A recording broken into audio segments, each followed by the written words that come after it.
Hello, and welcome back to Baki Talkie, Season 3, Episode 6. This episode, Man of the Sea. We've got a fun guest coming back with the record for longest time between episodes. I was doing the math. I think it was 44 episodes ago. Welcome back, Mike. Thank you. Now, I will admit I have not seen all of the episodes in between. Perfect. A+. Yeah, I was looking forward to because a lot of things have changed since your episode, but also some things haven't changed. Like there's a lot of it's funny, after your episode people stopped peeing on each other, but it came back. Came back this week. I was going to bring it up later. I was going to say, was this like a recurring theme? But it sounds like maybe it's just an isolated incident. Yeah, no, it's weird. We went through a period where it doesn't happen, and then anyway, we'll get into that. Now, since you're a returning guest, I have a new question for you. So let's say that we are casting the Baki cinematic universe, and you, lucky enough for you, you get to cast the main character of Baki. Which actor would you cast to play that role? Having watched one episode this season where Baki has maybe 4 lines, but just based on his look and personality, I'm gonna go with Tom Cruise, and only because as I watched the intro, I realized that Baki's 5'6". He's not that tall. Oh my god, that's great! I love the idea of Baki being played by a guy in his 50s. We live in a cynical world. A cynical world. And we work in a business of tough competitors. I don't know who else you're gonna pick that's not super tall, but is kind of an action star. Yeah, no, I agree. I think that my last guest, I didn't even ask them to cast Baki, and they said Zac Efron. But I see Tom Cruise more for the role. And I think it'd be fun to have Baki be older than his dad. I think that's a fun dynamic. Yeah. I'm sure Tom Cruise has the abs to pull it off too, because this guy does all his own stunts, right? So. Yes, yeah. I remember his last stunt. He did 100 sit-ups, which was pretty exciting. Anyway, let's jump right into the episode. So, I just want to get your thoughts because I feel like a lot's changed since you last watched. So what did you think as the episode started? Well, I will say that because it was technically a new series, right? There's a separation between Baki and Baki Hanma. So yeah. I did rewatch the opening sequence to see what it was. And that's where I saw that Baki was only 5'6" or so, because they had a shot of him with the measuring behind him. Some things that I had questions about that did not come through the episode was there's a praying mantis that seems prevalent that didn't show up. Yeah. And then what I couldn't tell was that the Pentagon that they had to make bigger to deal with these fighters, or is that a prison? That was not. See, you're making the common mistake. You're thinking about the white Pentagon, which is the one a lot of people are familiar with. This series takes place in the Black Pentagon, which is also referred to as Arizona State Prison. Okay. Yeah. So, I had the right question. Is this the Pentagon or a prison? And it's a prison. Okay. It's both, actually. Oh, it is a Pentagon. It's just the Black Pentagon. And yeah, the praying mantis, I'll just briefly Sparks Notes version. Baki got really into shadow boxing. People can see him fighting the shadows because he's so convincing at it. And he realized that human opponents weren't as impressive as if he fought a 200-pound praying mantis. So that was what episode 2 was about. He fought a giant praying mantis in his basement. Maybe I'll have to go back and just watch episode 2 to really understand how it was so important that it had to be in the opening sequence so that everyone who ever watches it sees a praying mantis. It's not, in my opinion, it's not that it was so important, and more that it was so rad that there's no reason not to show it in the opening sequence. Fair enough. So yeah, the opening It's so funny. I find this opening to be like the craziest opening theme of any of the ones so far. And nobody's talked about it. Like, you're the only one who's come in with like any questions from it. Everybody else I feel like is so like I guess just over the absurdity of Baki that they're just like, oh yeah, okay, no questions. Like, you're the only one who's asked about the praying mantis. Well, I mean, like, I don't know. You start an anime, and at least you got to watch the opening sequence like at least once, right? Just be like, well, what is this? Like, of course. If I watch the series, then yes, after episode 1 or 2, I'll start skipping it. But the first episode, you got to watch, the opening and the ending, just to get a full feel for it. Yeah, and we'll get to the ending. I think that's the world's cheapest ending this season. But all right, so this episode begins where the last one ended, in the fight between the Mouth and our good friend Iron Michael. Go on, do it! Give it all you got, Iron Michael! Did you get a good sense of who these characters were? I mean, I think the opening line is from the guard saying, I don't remember exactly what he says, but he says something Iron Michael, and I was like, oh, so did Steve pick me because his name is Michael? And I quickly assumed no, but that was kind of the introduction to him, and then they go on to talk about like his trainer teaching him the peekaboo fighting style. Did you pick up who Iron Michael is based on? I haven't thought about it, so you just asked that question, and I'm gonna have to try and take a guess at Mike Tyson only because there's the name Mike. Yeah, he's Mike Tyson. Okay. So no, I did not pick up on that when I was watching it. Yeah, no worries. But I did appreciate that they gave a bit of a flashback to his training or his fighting style, like the peekaboo. A man named Sam D'Amato, who deserves the credit for creating the magnificent peekaboo fighting style that you're known for. You bring the gloves so close to the jaw that you could almost bite into them, completely covering the vital areas. Which, I watched the episode twice to like really try and make sure I understood what I was talking about.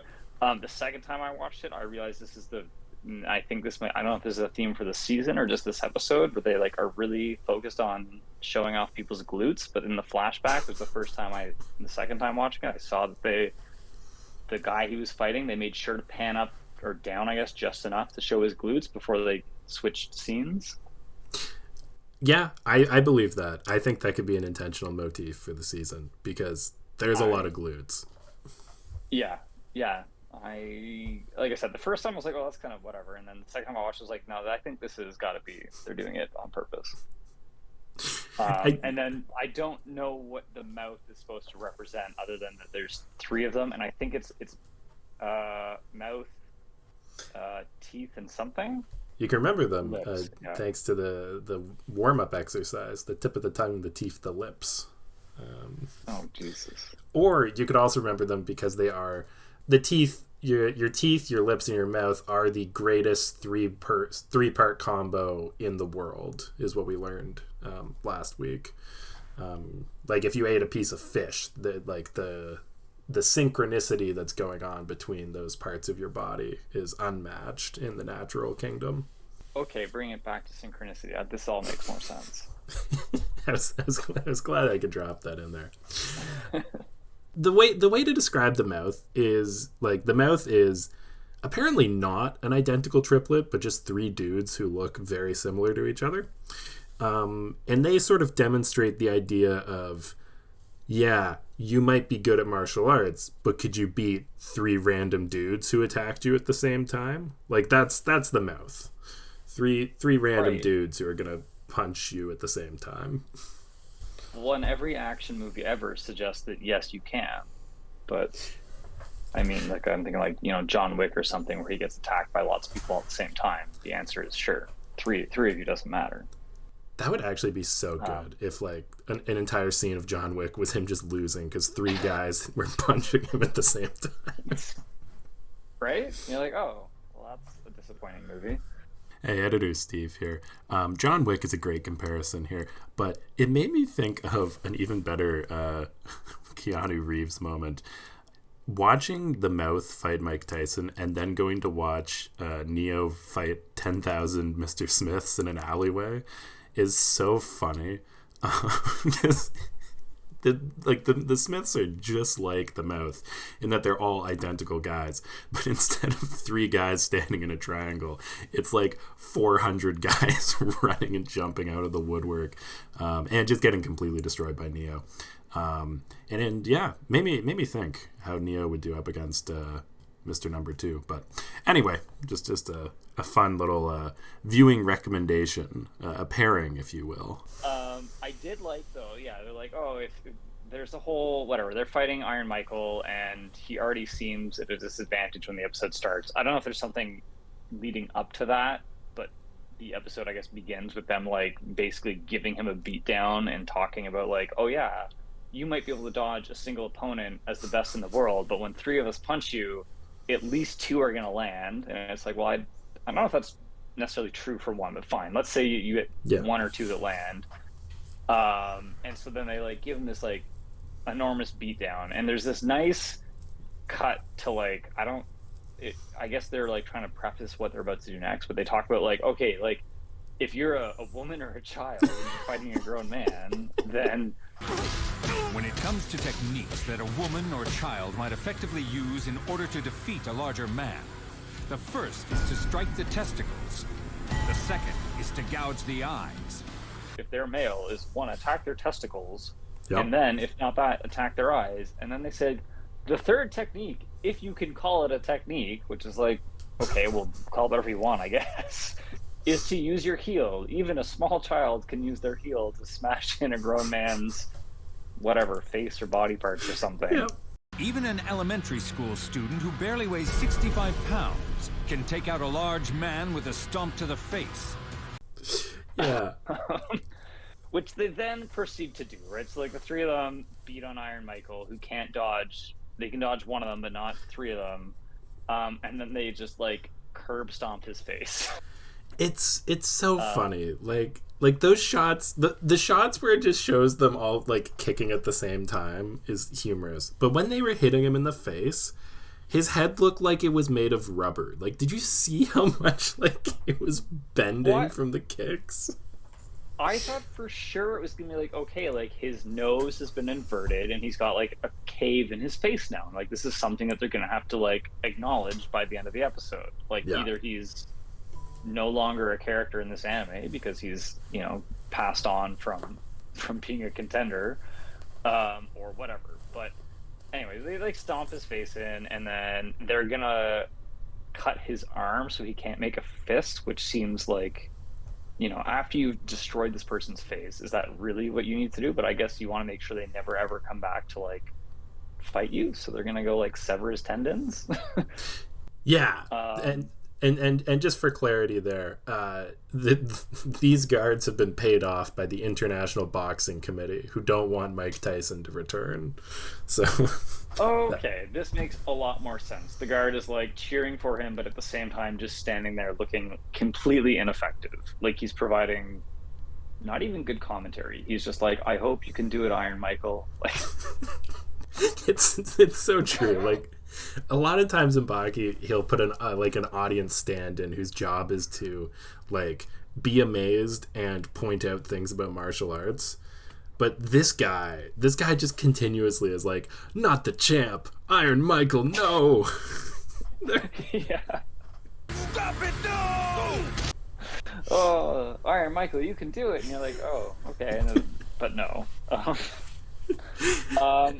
But he does have a savior, I guess, of kinds, who I had to look this up because I was like, this doesn't make any sense.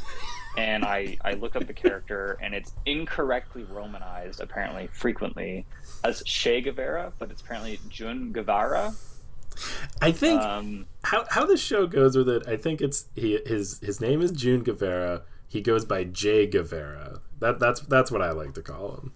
I know the wiki has some differing opinions on it. I had to look it up because I was like, okay, like is this what I think it's supposed to be? And the answer is kind of.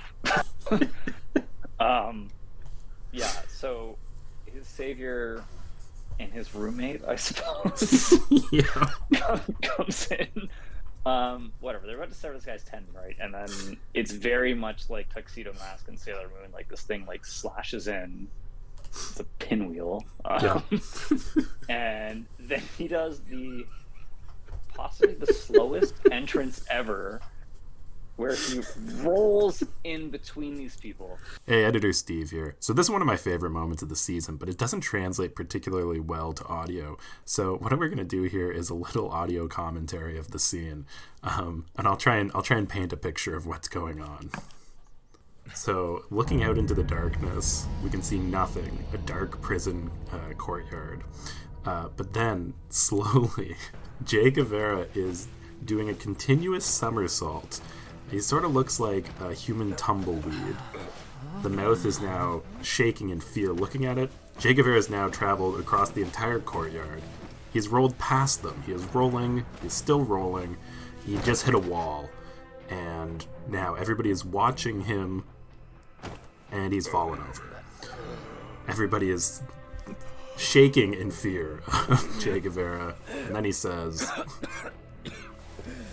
I feel sick now. But I want to point out, and this is the second thing I saw, where as he's rolling, they made sure that his glutes were quite visible.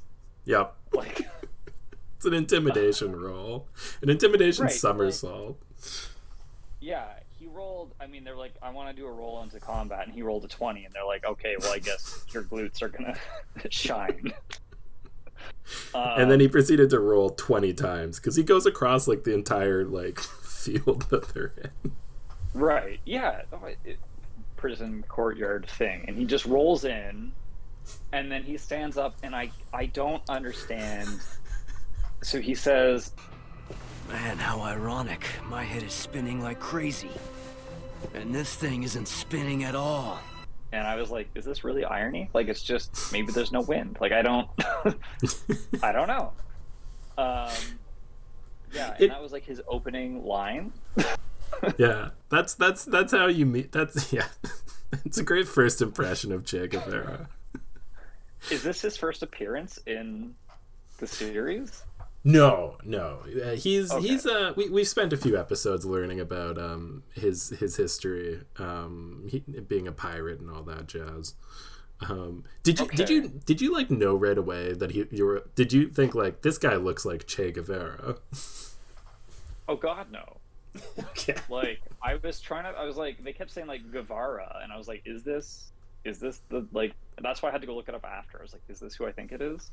I'm trying to think about like exactly what happens next. He talks to them about like, oh, you're three fighters. He says something where he tricks them into looking up at the moon, and then he snaps his fingers, and he's like, oh, I could have like killed one of you right now, and like then your formation would be like useless. Yeah. And they all seem a little like bothered by it. But then they get into a triangle, and they're not bothered anymore. You're through, Guevara. You see, once you've allowed us to get into this formation, any small chance that you had is gone. He's like, oh, you're all so much more at ease now that you've come into this formation. And they're like, well, yes, this is the best. If you take any kind of action, we can respond because we're in a triangle. Which, yeah, so as you alluded to at the beginning, which they then decide to take action. One of them snaps their fingers, and I don't know if that's related to him snapping his fingers, but they do it. Yeah. He looks over his shoulder, saying the other guy goes to kick or punt. It doesn't really matter what. Yeah. The next thing it flashes to is a nice stream, you know, if you want to call it that, a stream of urine coming at, I don't know if it's mouth or lip or whoever, from Mr. Guevara. Huh?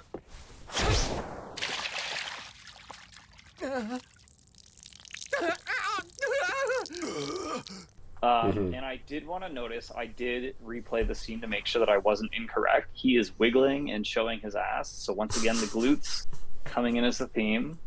And yeah. It's so ridiculous. Right. And I'm pretty sure the last time I was here being a guest, there was also the scene with Sikorsky taking some urine onto someone. So I was like, okay, like, is this just like a Baki theme where like they show their dominance by urinating? Which maybe is not, because you've said that that it kind of took a bit of a break. So I get the exceptional privilege of watching more urine come through. I think that'll be my new rules. I'll just bring you back whenever somebody starts peeing on somebody. But yeah, no, I definitely think it's a dominance thing. It just there's so many different things you can do in Baki. It's like you got to spin the wheel, and just sometimes this comes up. I thought this was just hilarious, especially because like he keeps peeing for a while, and he makes a perfect circle on the ground, like protractor quality. I mean, if you're peeing on your opponents, I assume you've got practice. So that didn't bother me. Yeah, but then this was the fight took another brave direction. So Che Guevara's techniques, we know that he can throw a pinwheel very hard. He can somersault in and then pee on all of his opponents. And then his next big move was to lay down on the ground. I thought he was going to do some type of Ali Agari maneuver type of shit. However, the mouth proceeds to use their heels and beat the shit out of him for a good 15 seconds. Anyway, the devil who ruined your relationship as an unbreakable trio is just lying down here on the ground right in front of you. What are you gonna do about it?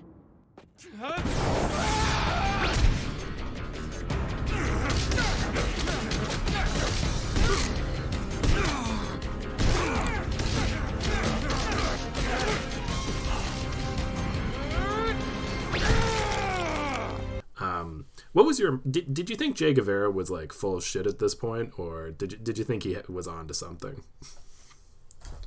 I kind of made the assumption that when he lay down, he was expecting something to happen. What I did find upsetting about this was that they literally talked about it maybe 6 or 7 minutes before, how the heel to the face, is one of the 3 techniques that a less experienced good fighter can use, and they literally lay into him with their heels. And you're like, okay, so like, they're, and maybe this is a Baki thing, they like immediately give you a fact and then take 2 minutes to then disprove that fact. Yeah, it's 100% that. If you run out of impressive things, you have to create new impressive things. Like, we just spent a whole episode learning that one guy can't beat up 3 guys, only to then immediately learn how wrong we are. Right. So how wrong is that? Plus, we're going to talk about how good heels are, but just kidding. These did basically nothing. Oh my god, they should have gouged his eyes out while he was down there. Gouge his eyes! Right. They have knives. They pulled it out earlier. They could have used the knife. At least they're good sports. So Che Guevara is able to easily get out of this by just standing up, because it didn't really hurt. And then the mouth decides to enter their ultimate attack mode, the tetrahedron, which is a whole new twist on the idea that the triangle is the strongest shape. If you just have enough like buff guys making up the triangle. Well, I mean, of course, once you turn it 3D, you've got a whole other dimension. Yeah. Well, they were using 3D. Like, one of the guys was like up 6 feet in the air. They had levels going on. Well, that's the tetrahedron, right over the triangle. You've got they did do that, and then I don't remember what caused him to do this. He said something about the wind. Wind. Here, nice wind. Did he just call the wind? He made some comment about wind, and then he looks like he's putting like, like baseball players put like the whatever paint under their eyes for the sun. Mm-hmm. So he does like the one stroke, and then the next shot is him with like a full almost face tattoo all over his face. So I guess that's him doing his like whatever, the equivalent of a Super Saiyan transformation. He's painted his face. He's good to go. Yeah. Honestly, that's a good explanation. Especially if you look in the opening credits, see like he like has like a Super Saiyan transformation with like a blue laser shooting out of the ground. So yeah, which again nobody asks about. But so Che Guevara he's now Super Saiyan God mode Che Guevara up against the Mouth. And he just does what I think, anybody would have expected Iron Michael to do. And he just punches one of the guys so hard that it basically kills them. Also, one of my favorite punches in the show. That guy, like, is flipping over in the air like a pinwheel for about 5 seconds, I'd say. I mean, he kind of rolls the same way that he rolled in. But, into... Exactly. This guy. That's the other motif, circular motion. So I think after that, one member of the Mouth is knocked out, maybe dead. One of them pees their pants and runs away, in probably the most emasculating shot I've seen on Baki. Lip, the leader of the Mouth, felt the urge to run, as every cell in his body told him this man isn't human. As he fled, he added to the puddles of urine already collected. And the other just gives up. So. Yeah, the guy who is left hanging on the roof, who then slowly falls down, but then is just kind of ignored. Since the three of them could no longer depend on their combination, there was no need to even bother trying to settle the fight.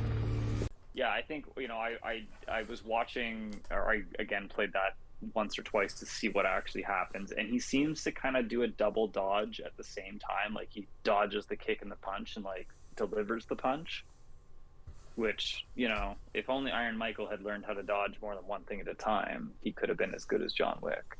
Yeah. But I guess that's the thing, is in boxing, you don't usually have to worry about another guy coming in and punching you from the side. That's true. Boxing is a one-on-one thing. So already the Mouth is disqualified from boxing. Yeah. I was going to say, and I think that's kind of like the end of the conflict, right? Then he talks to the guard and says, like, oh, you're here. You should clean this up. Yeah, there's been a bit of a mess down here. And then he talks to his roommate, Iron Michael, which is fun. I've never gotten the impression they really talk to each other much. The whole conversation was a little bizarre. Oh, if it isn't Iron Michael. You seriously forgot about me? Who, like, Iron Michael comes up to, like, thank him or something, and he's like, oh, I forgot you were here. And it's like, oh, but, like, you came over, but you forgot? Like, what did you come over for in the first place? Just to have, I think he mentions it later, oh, is it good to get out to get some exercise? He was just somersaulting around and didn't realize where he ended up. Yeah, there's some people over here. Let me go check that out. My favorite part is, oh yeah, you go. Oh, I was gonna say, and then he's like, oh, but like I don't remember what it was. He's like, we're roomies. Like, of course we do that for each other. Oh my God, they were roommates. Yeah, no. If you're not roommates, if roommates won't help you, who will? My favorite part was like the microaggression later on, where he tried to call Mike Tyson his brother. Really, I ought to be the one thanking you, my brother. Which I enjoy. I didn't know what that was all about, but it was certainly awkward. Yeah, I honestly feel like it was just Che Guevara trying to be black. But anyway, the Japanese leader of the his own island nation. Small but impressive, as comes out later. Yeah. What's the funniest thing about Che Guevara, like, so with Muhammad Ali, like, we had a whole season about him, and the way that he got around it was just because Muhammad Ali was like 60 when he was writing this, is just give him a son. But with Che Guevara, who died ages ago, they were just like, well, or Che Guevara died ages ago. They were like, we're gonna make a guy who's like almost exactly Che Guevara, but he's, first of all, he's Japanese. Secondly, he's not from Cuba. He's from some random island that we will never say the name of. And he is, I don't know, the number one enemy of the United States government. He must also live like 100 years, because they show the flashback of him on a pirate boat. It's got to be from like we were the 18 something. You're like, we were talking about this. It looks like he's sailing around on the Black Pearl, but like there's in the previous episode we saw him like taking on modern cruise ships in his little pirate sailboat. So this was something that he was just doing in the year 2000, was sailing the seas on that boat. And they didn't think that maybe if they took their steel boat and rammed it into it, it would just we'd all be done. Steel, we're past the Bronze Age, we're past the Steel Age. We are officially in the age of bare hands, which as we see segue into the next scene, bare hands can just twist steel. Mr. Oliver, stop! Please, I have a key, Mr. Oliver, stop! Yes, apart. Yes, they can. Yeah, there's a whole. God, what happens? They leave. They go back to their cell, I guess, if you can call it that. Is it a cell? It seems like there's like 8 people staying in there. It's a cell. It has 4 beds. For some reason, there's 5 people who live there. Che Guevara sleeps in the broom closet. It's almost like a bunkhouse, really. Like, this is like, like if you're really serious about like training for some sport, then you'd be like, all the athletes are staying together in a bunkhouse. Have you seen like Yellowstone? There's the bunkhouse. I have not. Okay, well, maybe other people that have seen it will get that. Editor Steve here, just dedicating this episode to the bunkhouse boys. Only the real ones can really appreciate this one. But it's like they're all kind of like staying together for training, maybe. I don't know. I don't know who else is really staying there, because other people appear, and other than Baki, I have no idea who they are. So, because they don't have lines in this episode, and they don't say anything. To be fair, they really don't do much beyond that. Like, I think what you're supposed to realize is there's Iron Michael, Baki, Che Guevara, the big guy, and the little guy. That's the room. Right. Yeah. So like you're saying, they go back to their room or their bunk or whatever, and it's their cell. They're all in prison. Cell bunk, Yeah. It's big. It's big for a cell. But Mr. Oliver comes up, Mr. Oliver, whatever. Yeah. And opens the door, and not by the key or anything. He literally fucking twists it off. I guess I should maybe not swear on here. Anyway, you're allowed to swear. The door off of the hinges or something, and the guard's like, "Wait, we can open it for you. I swear we can do it." And then he's like, "I don't care. Put a curtain on there." And they're like, "That wouldn't be much of a prison."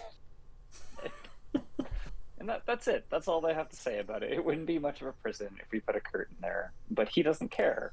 So he opens it. This is kind of in response to like Guevara and Baki having a conversation where Baki, I don't even know what he was saying. I can't remember. He was asking a question, and Guevara interrupts him and says, "No, I won't be your boyfriend, but we can fight anytime you want."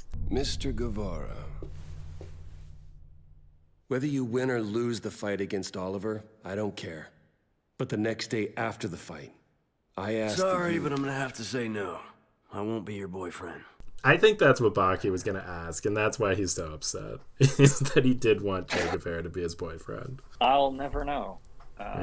He didn't give him the opportunity. And then Mr. Oliver shows up and says, "Hey, we're talking about fighting."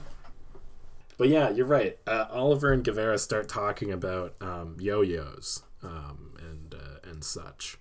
I became a man and stopped wanting candy. And I stopped playing with my yo-yo, too. When I grew up, I stopped playing tag.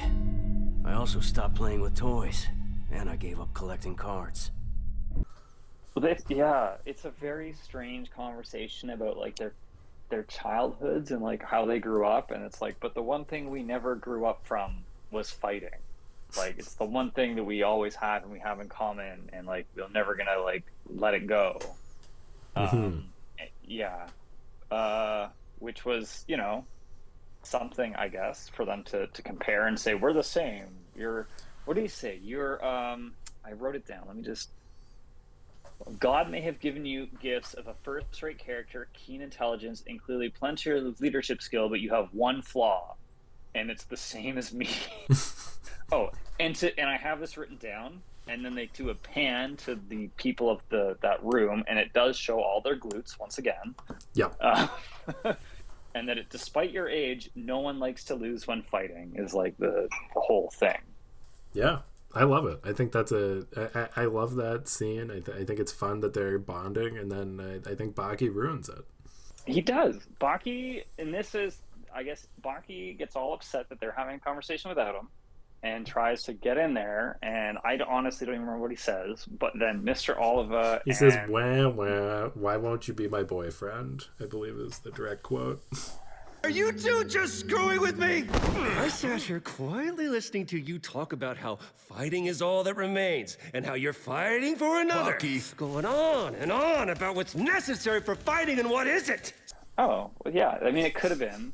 And then they both basically take him and like shove him out of the room against the railing, I guess. Yeah. Stop making kissy faces and bragging about... Which causes all sorts of damage to appear on his body that I'm pretty sure you would not get from just the railing, but that's fine. And poor Baki is basically wounded there. And they talk about how easy it is to rile up the Hanma blood. It's the most potent liquid in the world. Yes. Out of all the fluids in the entire world, the most potent one, and apparently the most easily riled one, is Hanma blood. Yeah, that sounds right. That sounds about what it was. They interrupt, and then they say, I wonder what it was that, like, bothered you. And then they talk about, and they're like, oh, did we make too many kissy faces at one another? And Guevara's like, well, I didn't, but maybe you did with your... Because I guess I missed a part where they talk about Oliva's woman, I guess, in his life. Yep. Yeah, we're going to meet her soon. Not yet, though.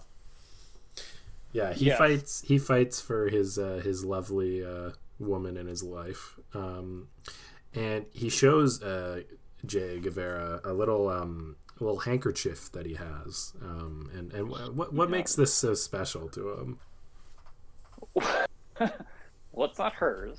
No, that would be too stimulating, they say.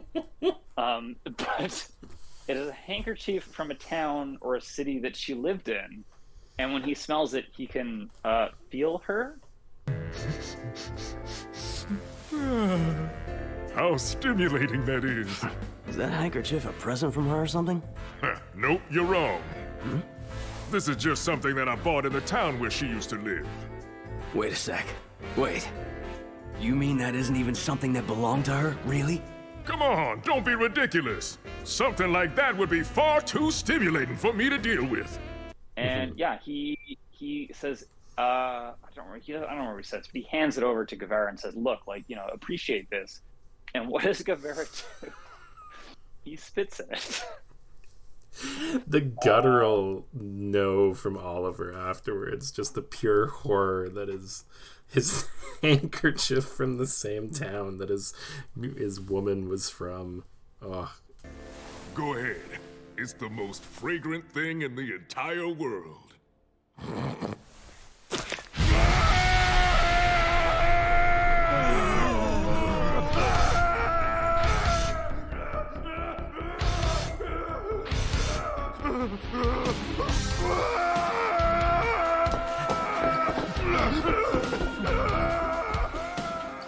The horror, and then I love that he just like runs out after, like, you know, like a child that just lost his favorite toy. Like, he doesn't fight back, he doesn't do anything. He's just like crying and runs out. And like this guy who just ripped open a door is like devastated by this act. Yeah, but honestly, like, everybody, find yourself a partner like Oliver, who would be too overstimulated to even own anything that you've ever touched. I was just amazed by that. I mean, it must be like a cheap person to live with, right? You don't have to give any gifts because, like, they couldn't have anything you touched. Yeah. And it reminds me of how I am. If somebody gave me something from Liverpool, I would know that the amazing from the same town. Yeah. It's just like how a fan can feel the presence of the legendary quartet when they look at a souvenir they bought from Liverpool. As these wonderful people. 100% chance that was written just because the guy wanted to draw the Beatles. A very like artist or caricature take on the four of them. Yeah, I forgot about that till you brought it up. They did definitely just bring that in of like if it's the same as if you had what do they say? Fans who can feel the presence of greatness or something. Yeah. Oh, it's so great. But yeah, that's sort of what the episode ends on. Oliver runs away. Baki is drooling a lot after getting knocked out. Or not knocked out, but close to it. And we're getting closer to the inevitable matchup between Che Guevara and Mr. Oliver. So, Mike, 2 questions. First off, Guevara versus Oliver, Mr. Number 2 versus Mr. Unchained. Who do you think would win? I mean, I have to think that Guevara is like really a Super Saiyan, so I gotta pick Guevara, although Oliver just literally ripped a steel door off its hinges, so I don't know, but my money's on Guevara. All right, it's a good bet. Second question for you. It's been 40-ish episodes of Baki since you last watched it. Do you think the show's getting better? I would say, I mean, it's different, but like there were no women in this episode. I did not get to learn anything about, I have no idea what happened to his girlfriend, wife, partner, whatever. Baki's, in prison.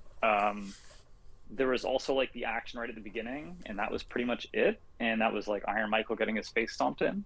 Yeah. So I think, better? No. Same but different. Same but different. A good policy. Yeah, no, that's fair. One other question. This was actually a listener question. I found out on Spotify you can ask questions to your audience. And this week, I got a question from the audience, from Jacob. This was a fan question. I know my answer, but I'll let you answer it first, Mike. How many guys do you think it would take to beat Che Guevara? Because we saw 3 was not enough. I mean, like regular people. Like let's assume that they all look like the mouth.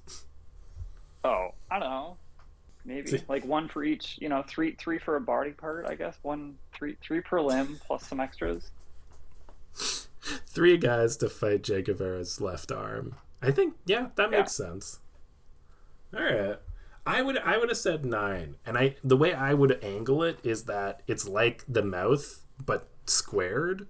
So you have instead of 3 guys forming a triangle, you have 3 triangles forming a triangle around you. So even if you try and punch one part of the triangle, 2 guys there will punch you back, and then 6 guys will punch you from behind. Okay, that makes sense. Yeah. All right. Cool. All right. Well, that's everything I wanted to bring up. Did you have anything you wanted to touch upon, or? No. Like I said, I took some notes this time, and really the theme was the glutes, and I feel like I've expressed my feelings on that. I'm glad you've expressed your glute feelings. All right. Well, that's it then for episode 6. So we've got 7 more episodes before we run out of episodes. I have some fun ideas for the remaining ones. Not next week. Next week will be completely normal. But I think I've got some fun ideas. So that's all the Baki we've got to talkie. And see you all next week.